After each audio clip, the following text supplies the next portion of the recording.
The heavy brass key groaned in the lock of Callahan's grocery, but the fog following Mave inside wasn't nearly as cold as the silence waiting for her. She moved to the back office to find a missing receipt, her fingers catching on a hidden drawer that didn't belong. When the wood splintered, it revealed a thick, pristine folder embossed with a metallic gold logo, a corporate seal that looked like a predator's mark in the middle of her father's dust-covered desk. Outside, the rhythmic tink-tink-tink of a pocket knife hitting the glass of her display case signaled that the men in windbreakers were losing their patience. Mave's heart hammered against her ribs as she pulled out the documents, her eyes locking onto a signature at the bottom of a contract that would turn her family's century of history into a parking lot. The ink was fresh. The betrayal was hidden just inches from where she drank her morning coffee. And the person she trusted most was currently locking the front door from the outside. The heavy brass key resisted at first, a stubborn tooth in a rusted jaw, before the lock of Callahan's grocery finally gave way with a familiar, metallic groan. Mave Callahan leaned her shoulder against the wood, pushing through the resistance of a door swollen by the damp Kentucky morning. A thick, gray veil of Appalachian fog followed her inside, curling around her work boots like a living thing seeking warmth. The air within the shop tasted of stale dust and the ghost of cinnamon, a scent that had lived in the floorboards since her grandfather's time.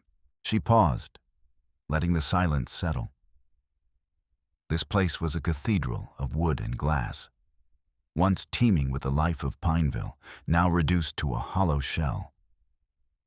Mave ran a calloused palm along a pine shelf where jars of thick molasses used to crowd together, dark and sweet. Now, her fingers caught only on a dry spider web. Above, a patch of plaster had surrendered to the humidity, crumbling onto the counter to reveal the gray, skeletal ribs of the lath underneath. The morning light filtered through the grime of the front windows, illuminating the deep fissures in the oak frames and the damp stains spreading across the walls like ink blots on an old ledger. She moved behind the counter, the floorboards sighing under her weight. The ledger sat waiting for her, its pages yellowed and curled at the edges. Mave didn't need to open it to see the columns of red ink, but she did anyway, the numbers staring back at her like open wounds. The graphite of her pencil snapped with a sharp crack as she traced the word debt for the 100th time that week. The jingle of the bell above the door shattered the quiet, a violent, rhythmic clattering that made her heart lurch against her ribs. Callahan! The voice belonged to a man in a grease-stained leather vest, his face flushed with the kind of anger that comes from being owed money by a ghost town. He didn't wait for a greeting. He slammed a sheaf of invoices onto the counter, the paper fluttering like trapped birds. I'm done waiting, Mave. Last week was the limit. I need the cash for the poultry delivery, or I'm taking the refrigeration units. Mave straightened her spine, her knuckles turning white as she gripped the edge of the oak counter. She could smell the stale tobacco on him, the scent of a man who spent too much time in truck stops and not enough time looking at the people he was squeezing. The refrigeration units are bolted down, Miller, she said, her voice low, a steady vibration in her chest. And you'll get your money when the bank clears the transition. Now get out of my shop. Transition? What transition? This whole town's a corpse, Mave. You're just the last one holding the shovel. He spat on the floor, a wet, disrespectful sound, before turning on his heel. When the door slammed, the bell didn't just jingle, it shrieked. Mave stood frozen, watching her hands. They were shaking, a fine, rhythmic tremor she couldn't suppress. The pulse in her temples throbbed, a dull hammer hitting an anvil. She barely had time to draw a breath before the door shuddered again, this time under the weight of a heavy boot. Two men in cheap, synthetic windbreakers shoulder-pushed their way in, bringing the smell of rain and aggression with them. One of them, A man with a neck as thick as a stump swiped a stack of promotional flyers off the counter. They scattered across the floor, one clipping Mave's arm. "Mave Callahan," the thick-necked one said, his voice a low rumble. He didn't ask. He stated. He leaned over the counter, his personal space a concept he clearly didn't recognize. A finger with a jagged, dirty nail jabbed toward her chest, stopping just short of the flannel of her father's old shirt. "We're here for the First National arrears. All of it. Today." The second man didn't speak. He pulled a folding knife from his pocket and began to rhythmically tap the butt of it against the glass of the display case. Tink. Tink. Tink. The sound was a countdown, a predatory rhythm that made the small shop feel like a cage. Mave felt a cold bead of sweat trace the line of her spine.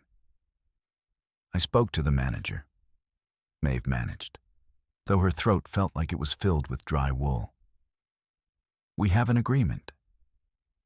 "The manager's gone, honey," the man with the knife said, not looking up from the glass. "New owners, new rules."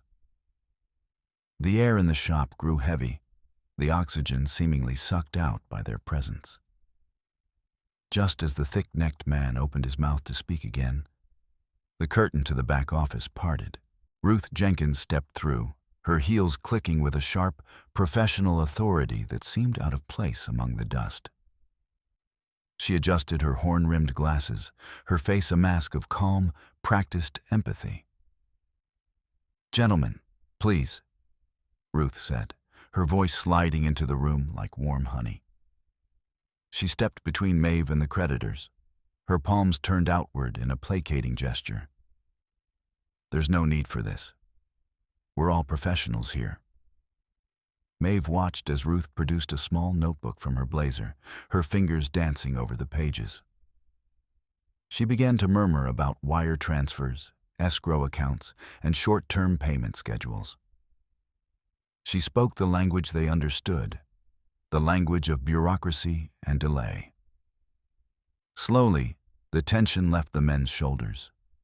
The rhythmic tapping on the glass stopped. Ruth even managed a thin, fragile smile, the kind she used on the mayor during council meetings. "I'll have the confirmation numbers for you by Friday. You have my word as a Jenkins." The men looked at each other, then at Ruth, and finally at Mave, who remained a statue behind the register. With a final, warned look, they retreated. Ruth followed them to the door, sliding the heavy bolt home with a final, echoing thud. Mave collapsed against a massive storage rack, her legs suddenly feeling like wet paper. She looked past the grime of the windows toward the horizon, where the rusted, skeletal remains of the Black Diamond mine hoists stood like gallows against the gray sky. "They'll be back, Mave," Ruth said softly, stepping toward her. Ruth reached out to touch Mave's shoulder, but Mave flinched away, the movement sharp and instinctive. She couldn't take the pity. Not today. "My grandfather laid every brick of this foundation," Mave rasped, her voice vibrating with a sudden jagged heat. "My great-grandfather stayed here through the Great Depression when the soil turned to powder and the wind stole the topsoil. This isn't just a business, Ruth. It's a goddamn anchor." She looked at her hands again, then balled them into fists until the nails bit into the calluses of her palms. "I will turn to dust before I let some bank or some faceless company turn this place into a pile of gravel and splinters. I mean it." Ruth didn't respond. She just turned away, her gaze drifting toward the cluttered desk in the corner, her expression unreadable in the dimming light. The silence that followed was broken by the bell, a soft, hesitant chime this time. Old Mr. Haggerty shuffled in, his back curved like a question mark. He clutched a greasy cap in his gnarled hands, his eyes fixed firmly on the toes of his boots. He looked like a man who had spent his whole life underground and was only now realizing the sun was too bright. He reached the counter and slowly laid out a tattered wallet and a scrap of paper with 3 items written on it. Flour, salt, coffee. Mave, he whispered, finally looking up. His eyes were clouded with cataracts and shame. The mine. They welded the gates shut this morning. Permanent. And Sarah's medicine, it took the last of the pension. Mave looked at the $3.40 on the counter. It wasn't enough for the coffee, let alone the rest. She saw the way his lower lip trembled when he looked at the pound of sugar he usually bought for Sarah's tea, and then looked away. Without a word, Mave reached behind her, grabbed a heavy sack of flour and a tin of coffee, and pushed them across the wood. She didn't reach for the ledger. "Next time, Thomas," she said. "Mave, I don't know if there'll be a next time." Then the time after that. He took the bag, his head bowed, and shuffled out into the fog. Mave watched him go, knowing that entry in the debt book would remain open until the paper turned to ash. Ruth grabbed her coat from the rack. "I'm heading to the diner, Mave. I need to clear my head. Do you want anything?" "No," Mave said. "I need to find that electric bill. I think it's under the stack on the desk." Ruth nodded, her movements quick, almost frantic, as she vanished out the door. Mave was alone with the ticking of the wall clock, a slow, rhythmic sound that felt like a heartbeat fading. She moved to the shared desk, a heavy oak beast that had belonged to her father. It was buried under a landslide of invoices, tax forms, and yellowing circulars. Mave began to sort through them, her fingers stained with ink. She moved the heavy inkwell and the old calendars, trying to find some semblance of order in the chaos Ruth usually managed. As she pulled at a stuck drawer, the wood gave way with a dry snap. The drawer didn't just open. It shifted, revealing a narrow, hidden space between the back panel and the frame. Mave froze. Tucked into the dark crevice was a bright, white edge of high-quality cardstock. It looked out of place in the sea of dull, recycled paper. She reached in, her breath hitching, and pulled out a thick folder. On the cover, embossed in a mocking metallic gold, was the logo of Global Retail. Her fingertips went numb. Global Retail was the predator of the Midwest. A corporate leviathan that swallowed small towns whole, replaced their hearts with concrete parking lots, and moved on. The folder had been hidden deep, tucked under Ruth's personal tax returns and a stack of old recipes. Maeve's hands shook as she untied the black silk strings. The air in the office suddenly felt thin, smelling of expensive toner and the cold, sterile scent of a lawyer's office. She flipped the first page and felt the world tilt. It was a blueprint.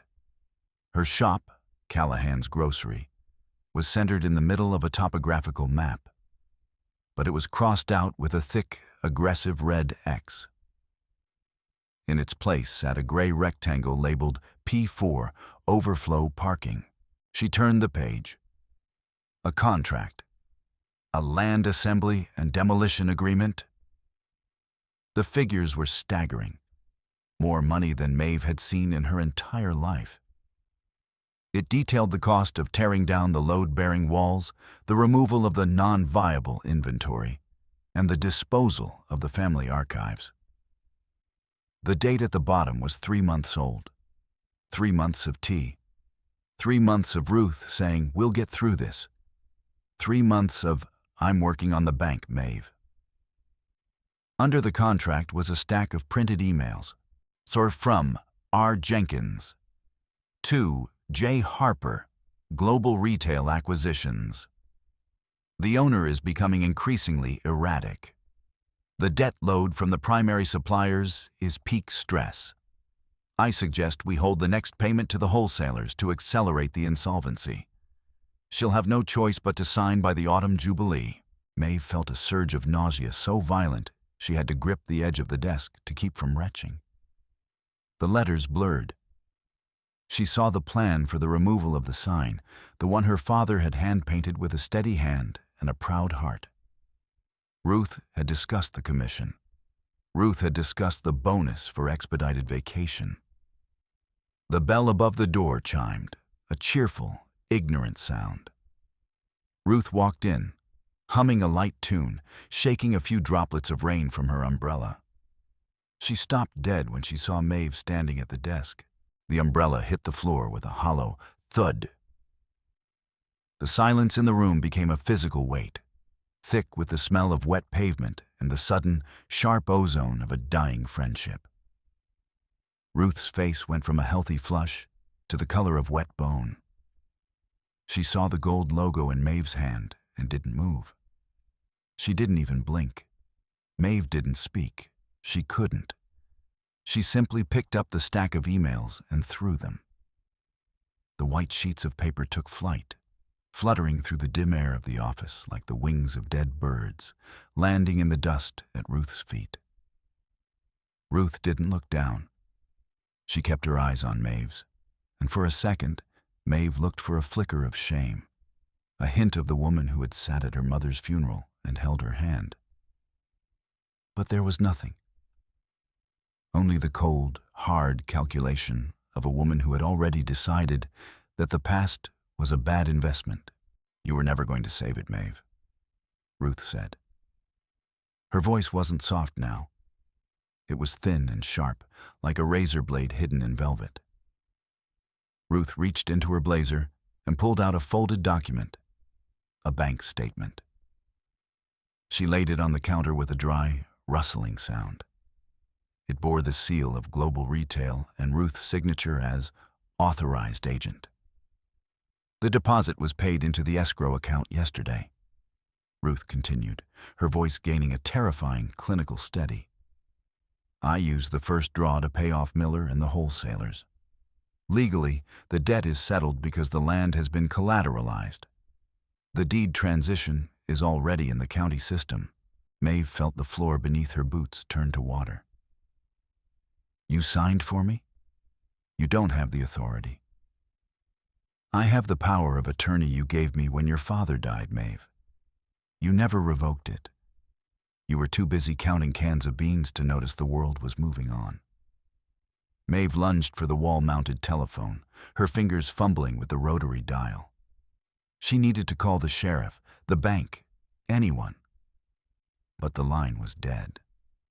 A hollow vacuum silence greeted her. She slammed the receiver down, hitting the hook over and over until her palm bled. Ruth stood in the doorway, her arms crossed. I had the line cut this morning. It's a waste of resources now. The demolition crew is already on the way.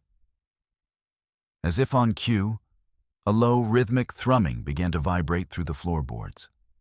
It started as a hum and grew into a roar. Mave pressed her face to the front window. A black, polished SUV pulled up, followed by a flatbed truck. Men in neon orange vests stepped out, carrying steel surveying stakes and heavy sledges. With a sickening metallic clack, they began driving the stakes into the dry earth of the sidewalk, barely inches from Mave's door. Bright, neon-pink tape was unspooled, cordoning off the shop like a crime scene. A man with a spray can began marking the asphalt with giant X's, the fluorescent paint looking like open wounds on the street. Mave threw open the door and stumbled out into the cold air. "Stop!" she screamed, grabbing at one of the stakes. The wood was rough, biting into her palms with 1,000 tiny splinters. She pulled, her muscles straining, until a heavy hand clamped around her wrist. A worker in a vest looked down at her with a mix of boredom and pity. "Lady, we have the permits. Move back." A crowd was beginning to form. Pineville was waking up, but not to help. Mave saw her neighbors, the people she had given credit to, the people whose children she had watched grow up, standing on the opposite sidewalk. They weren't shouting for her. They were looking at the neon tape with a desperate kind of hope. "They're saying there'll be 60 jobs," someone whispered. Cheaper milk, another added. Mave felt the hostility of the town. It wasn't a violent heat, but a cold, suffocating fog of indifference. They were tired of being poor, and if her shop had to die for them to have a supermarket with bright lights and fresh produce, they were ready to hold the shroud. The workers shoved her back, not hard, but with the casual strength of a man who knew he was backed by $1 billion legal team. The stake went back into the ground with a final, triumphant thud. Inside, the sound of tearing tape ripped through the air. Mave walked back into the office to find Ruth packing. She was stripping the room of her life with a terrifying efficiency. Her diploma came off the wall. Her small, potted cacti went into a box. "I'm not drowning with you, Mave," Ruth said, her back to the room. "This place is a coffin. You've been sitting in it for 20 years, waiting for a man who's never coming back from the mine. I'm choosing to live." She taped the box shut, a sound like a scream, and walked past Mave without a second look. The office felt cavernous now, marked only by the dust-free rectangles on the walls where Ruth's things had been. The bell rang again. A man in a slate-gray suit walked in, carrying a leather briefcase that probably cost more than Mave's car. He looked around the shop with the clinical eye of an appraiser. "Miss Callahan, I'm James Harper, Global Retail." He didn't offer his hand. He offered a folder. "As per the advanced draw agreement, we require immediate access to the storage facilities for an environmental audit. We have a team coming in with laser scanners." Mave watched as 2 more people entered, holding glowing red devices. The beams danced across the shelves, red dots skittering over the tins of soup and bags of flour, like the sights of a dozen rifles. They were measuring her life in square feet, calculating the volume of the air she breathed. She retreated to the small apartment above the shop, but there was no sleep to be found. At 3 a.m, the sound of shattering glass tore through the floorboards. Mave bolted upright, her heart hammering. The air in the apartment had turned ice cold. She grabbed a heavy steel flashlight and ran down the stairs, her boots clattering on the wood. The front window was gone. A jagged hole stood where the display had been, and the night wind was howling through the shop, bringing the smell of rain and wet asphalt. Shadows moved in the darkness. Men in hoodies were frantically grabbing whatever they could reach: cans of peaches, bags of rice, cartons of cigarettes. These weren't professional thieves. They were her neighbors. "Hey!" Mave roared, swinging the beam of the flashlight. The light caught a man mid-reach. He froze, a jar of pickles in each hand. He didn't run. He just looked at her with a hollow, dead expression before shoving the jars into a burlap sack. Mave looked out through the broken window. Across the street, in the second-story window of Ruth's apartment, a light was on. She could see Ruth's silhouette. Ruth was standing there, perfectly still, watching the looting. She didn't pick up a phone. She didn't call for help. She just watched the shop be dismantled piece by piece, as if she were watching a movie. The betrayal tasted like copper in Mave's mouth. One of the men stepped toward her, his face hidden in shadow, a jagged shard of window glass clutched in his hand. "Just stay back, Mave," a voice she recognized as Bill Walker's rasped. "You're losing it anyway. Let us have what's left." She stood there, the flashlight trembling in her hand as they emptied the shelves. When the sun finally began to bleed over the horizon, the shop was a ruin. Broken glass covered the floor like diamonds in the dirt, and the wind whistled through the empty aisles. The mailman arrived at 8, his head down. He handed Mave a thick white envelope. He didn't say, "Good morning." Notice of accelerated foreclosure and eviction. The bank, citing the instability of the physical asset and the breach of the insurance clauses due to the looting, was giving her 48 hours. The red eviction stamp at the bottom looked like a fresh blood stain. Ruth appeared in the doorway an hour later. She stepped over the glass, her heels crunching. "I told you," Ruth said, her voice trembling with a strange, frantic energy. "I did this for you, Mave. If you'd stayed, the bank would have taken everything and left you in debt for the rest of your life. This way, you have a check. You can leave. You can go to the city." "You stole my name," Mave said, her voice a dead thing. "I saved your life," Ruth screamed, the mask finally slipping. "I'm not a monster, Mave. I'm the only one who had the guts to do what needed to be done." Mave looked at Ruth's clean, manicured hands, then at her own, which were covered in small, stinging cuts from the glass. She didn't see a friend. She saw a predator who had convinced herself she was a surgeon. Outside, the town was transforming. A massive crane was lifting a banner over the street. Pineville Autumn Jubilee, sponsored by Global Retail. The bright gold logo mocked her from every lamppost. The sound of a marching band began to echo from the square, upbeat and hollow. The town was celebrating its own funeral, and Mave's shop was the open grave. She went back to the office, her mind a gray static. She needed to pack, but her hands wouldn't work. She sat on the floor, leaning against the cold metal of the old safe. Her shoulder hit a stack of forgotten files, knocking them over. A gray folder, thin and worn, slid out. It was her grandfather's estate file, the original one, from 1954. Mave opened it listlessly. She expected more debt, more taxes.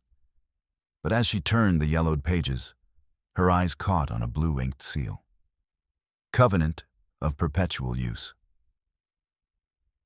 She read the lines once, then twice, her breath catching in her throat.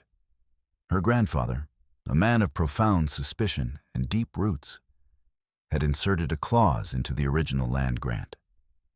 The property could not be sold, transferred, or demolished for commercial redevelopment without the unanimous consent of the 12 elders of the Pineville Heritage Circle.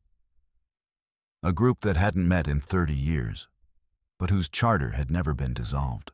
She looked at the signature on the Global Retail contract. Ruth had forged Mave's name, but she hadn't known about the covenant. Legally, the entire sale was a house of cards. Mave didn't cry. She didn't scream. She stood up, grabbed the document, and walked out the door. The Autumn Jubilee was in full swing. The smell of fried dough and cheap popcorn filled the air. On the main stage, the mayor was standing with a representative from Global Retail, a man in a suit that shimmered like oil. "A new era for Pineville," the mayor shouted into the microphone. Mave shoved her way through the crowd. She felt elbows in her ribs, heard the hissed insults of the people she had once called friends. She didn't care. She reached the stage and hauled herself up, the wood groaning under her boots. The mayor stopped mid-sentence. Ruth, standing in the wings, went pale. Mave didn't go for the microphone. She went for the Global Retail rep. She slammed the 1954 covenant onto the podium, the sound echoing like a gunshot. "The sale is void," Mave said, her voice amplified by the open mic. "You didn't check the historical covenants. You can't touch this land without the elders, and 6 of them are buried in the churchyard. That means you need a court order that will take 10 years to get." She turned to Ruth, who was frozen in the shadows. Mave pulled the expert's report on the forged signature from her pocket, the one she'd stayed up all night verifying against her father's old letters, and threw it at Ruth's feet. "And that's the forgery report, Ruth. The sheriff might be on the payroll, but the state attorney won't be." The crowd went silent. The festive music seemed to sour in the air. Mave looked down at the faces of her neighbors. She saw the shock, the confusion, and then the slow, simmering burn of resentment. They didn't look at her like a hero. They looked at her like a woman who had just snatched a life preserver away from a drowning man. "You bitch," someone yelled from the back. "You're killing us. You're killing this town." A plastic cup of soda hit the stage, splashing Maeve's boots. Then a rock. Ruth stepped forward, her face twisted with a terrifying, righteous fury. She grabbed the microphone. "Look at her!" Ruth shrieked, pointing a trembling finger at Maeve. "She'd rather see you starve in the dark than lose her precious rotting boards. She's not saving history. She's keeping us in a cage." The riot didn't start with a shout. It started with a surge. The crowd rushed the stage. Maeve felt hands tearing at her flannel shirt, felt the sting of a slap across her cheek. The police moved in, but they weren't protecting her. They were trying to clear the stage for the important people. Maeve was shoved down the back stairs, stumbling into the mud. She looked back and saw the Jubilee banner being torn down by the very people it was meant to celebrate. The town was tearing itself apart, the thin veneer of community stripped away, to reveal the raw, ugly nerves of desperation. She walked back to the shop in a daze.